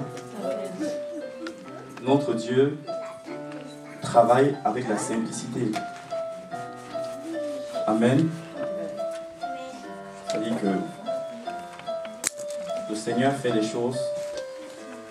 Nous avons souvent des images où nous aimons voir les choses bouger, mais Dieu, c'est lui qui fait. Ce n'est pas un homme qui le fait. Mais sachant que ce que nous lui avons fait comme vœu aujourd'hui, il a accompli. Alléluia. Il y a certains qui vont le voir dès demain. Je nous le dis de sa part sérieusement. Pour ce qu'il nous a dit ici il y a quelques minutes, nous viendrons témoigner pour sa gloire ici là, afin que lui soit glorifié. Alléluia. Acclamons vraiment une fois de plus pour lui encore. Merci Seigneur. Alléluia. Acclamons encore le Seigneur, bien-aimé, très fortement, de nous avoir fait du bien, bien-aimé. Amen. Qui a été béni. Qui a été béni. Qui croit qu'il a reçu quelque chose de la part du Seigneur. Regardez, il y a des personnes qui sont arrivées bien après. Ils ont reçu quelque chose du Seigneur. Est-ce que nous pouvons acclamer encore très fort le Seigneur? Parce que personne ne sortira de ces lieux tel qu'elle est venue. Voilà comment notre Dieu, comment il est amour, comment il est merveilleux. Amen. En tout cas, j'ai été très béni par ce message, par ce culte. Quand je vais franchir la porte, quand je vais sortir dans mon esprit, parce que ça se ressent dans son esprit. Je viens d'offrir quelque chose au Seigneur, mais aussi je viens de recevoir quelque chose du Seigneur. Voilà, le culte se résume dans ça. Tu viens, tu donnes au Seigneur, tu donnes ton cœur, tu lui offres la louange, l'adoration et tes actions de grâce, et le Seigneur te donne quelque chose en retour. N'est-ce pas merveilleux, bien-aimé? Que le Seigneur soit béni. Amen. On peut honorer le Seigneur.